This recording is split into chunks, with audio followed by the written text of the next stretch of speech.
ಇವತ್ತು ಮಧ್ಯಾಹ್ನದ ಊಟಕ್ಕೆ ಮಸ್ಸೊಪ್ಪು ಮಾಡೋದು ಅಂದ್ಕೊಂಡಿದ್ದೀನಿ. ಇದು ನೋಡಿ, ಒಂದು ಸೊಪ್ಪು, ಬೆರಕೆ ಸೊಪ್ಪು ಅಂತೀವಿ ನಾವು ಇದನ್ನ. ಎಲ್ಲರಿಗೂ ಗೊತ್ತಿರ್ತದೆ ಇದು ಯಾವುದು ಅಂತ. ಸೋಸ್ಕೊಳ್ಳೋದ ಇದನ್ನ. ಇಲ್ಲಿ ಸೊಪ್ಪು ಸಾಂಬಾರಿಗೆ 2 ಟೊಮೊಟೊ, ಒಂದು 3 ಈರುಳ್ಳಿ, ಬೆಳ್ಳುಳ್ಳಿ, ಹಸಿಮೆಣಸಿನ್ಕಾಯಿ, ಸ್ವಲ್ಪ ಜೀರಿಗೆ, ಮಾಮೂಲಿ ಸೊಪ್ಪು, ಇದನ್ನೆಲ್ಲ ಇವಾಗ ರೆಡಿ ಮಾಡ್ಕೊತೀನಿ ನಾನು ಕಟ್ ಮಾಡಿ. ಇವಾಗ ಮಸ್ಸೊಪ್ಪಿಗೆ ಈ ರೀತಿ ಕಟ್ ಮಾಡಿ ಇಟ್ಕೊಂಡಿದ್ದೀನಿ.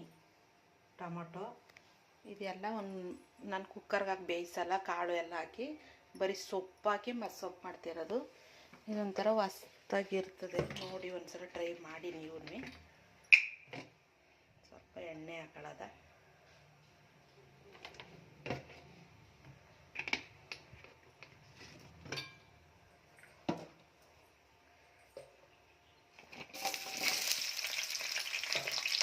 ಎಣ್ಣೆಯಲ್ಲಿ ಬಾಡಿಸೋದು ಬರುತ್ತೇನೆ ಈ ಥರ.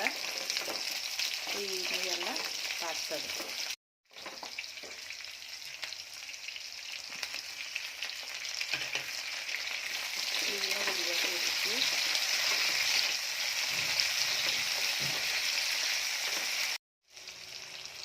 ಜೀರಿಗೆ ಇದೆ, ಸ್ವಲ್ಪ ಜೀರಿಗೆ ಕಾಣಿಸ್ತೈತೆ. ಜೀರಿಗೆ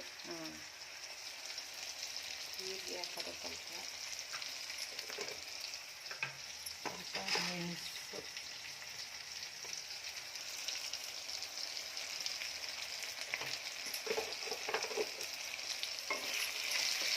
ಮಸ್ಸೊಪ್ಪು ಈ ರೀತಿ ಒಂದಿನ ಮಾಡಿ ನೋಡಿ ನೀವು.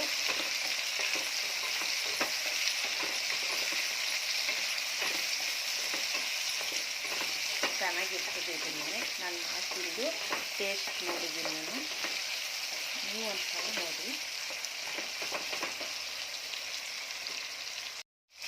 ನೋಡಿ ಈ ಥರ ಚೆನ್ನಾಗಿ ಬೆಂದೈತೆ. ಇದು ಸ್ವಲ್ಪ ನೋಡಿ ಈ ಥರ ನೋಡಿ, ನಿಮಗೆ ಗೊತ್ತಾಯ್ತದಲ್ಲ. ಇಲ್ಲಿ ಸಾಕಿಷ್ಟು ಬೆಂದರೆ ಈ ಥರ ಸೊಪ್ಪು ಹಾಕಿದ್ದೀನಿ. ಫುಲ್ಲು ಇದು ಬಾಡಿಸ್ತೀನಿ ಸೊಪ್ಪನ್ನ ಚೆನ್ನಾಗಿ. ಒಂದು ಸ್ವಲ್ಪ ಬೆಂದ ಮೇಲೆ ಒಂಚೂರು ಉಪ್ಪು ಹಾಕಿ ಈ ಥರ ಇದು ಮಾಡೋದು. ಒಂದು ಸ್ವಲ್ಪ ಬೇಯಿ ಅಂತ ಬಿಟ್ಟಿದ್ದೀನಿ. ಇದಾದಮೇಲೆ ರುಬ್ಕೊಳ್ಳೋಣ ಇದನ್ನ. ನೋಡಿ ಈ ಥರ ಸೊಪ್ಪೆ ಕಾಣಿಸ್ತಾ ಇಲ್ಲ, ಆ ಥರ ಆಗೋಯ್ತು ನೋಡಿ ಸೊಪ್ಪು. ಕುಕ್ಕರ್ಗೆ ಬೇಳೆ ಈ ಥರ ಐಟಮ್ ಎಲ್ಲ ಹಾಕಿ ಕುಕ್ಕರ್ ಕೂಗಿಸ್ಕೊತಿದ್ದೋ ನಾವು.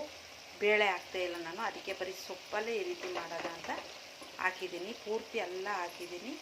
ಇದು ಒಂದು ಸ್ವಲ್ಪ ಸೊಪ್ಪು ಹಸಿ ವಾಸನೆ ಹೋದ ತಕ್ಷಣ ತೆಗೆದು ರುಬ್ಕೊಳ್ಳೋಣ. ಇಲ್ಲಿ ನೋಡಿ ಯಾವ ಥರ ಆಯಿತು ಅಂತ. ಇವಾಗ ಬೆಂದಮೇಲೆ ಸೊಪ್ಪೆ ಕಾಣಿಸ್ತಾ ಇಲ್ಲ, ಪೂರ್ತಿ ಟೊಮೊಟೊ ಈರುಳ್ಳಿನೇ ಕಾಣಿಸ್ತೈತೆ. ಸೊಪ್ಪು ಸ್ವಲ್ಪ ಇತ್ತು. ಈಗ ಆಗೈತೆ ಇದು. ಒಂದು ಸ್ವಲ್ಪ ತಣ್ಣಗಾಗಕ್ಕೆ ಬಿಟ್ಬಿಡೋದ. ಗ್ಯಾಸ್ ಆಫ್ ಮಾಡಿಬಿಟ್ಟು ಸ್ವಲ್ಪ ಇದು ಕಡಿಮೆ ಆಗಲಿ, ಇದೆಲ್ಲ ಬಿಸಿ. ಆಮೇಲೆ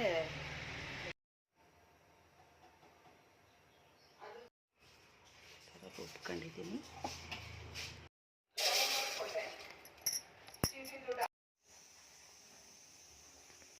ಮಸ್ಸೊಪ್ಪು ಸಾಂಬಾರು ರೆಡಿ. ಇದು ನೋಡಿ, ಟೇಸ್ಟ್ ನೋಡ್ತೀನಿ. ನೋಡೋದ ಟೇಸ್ಟ್.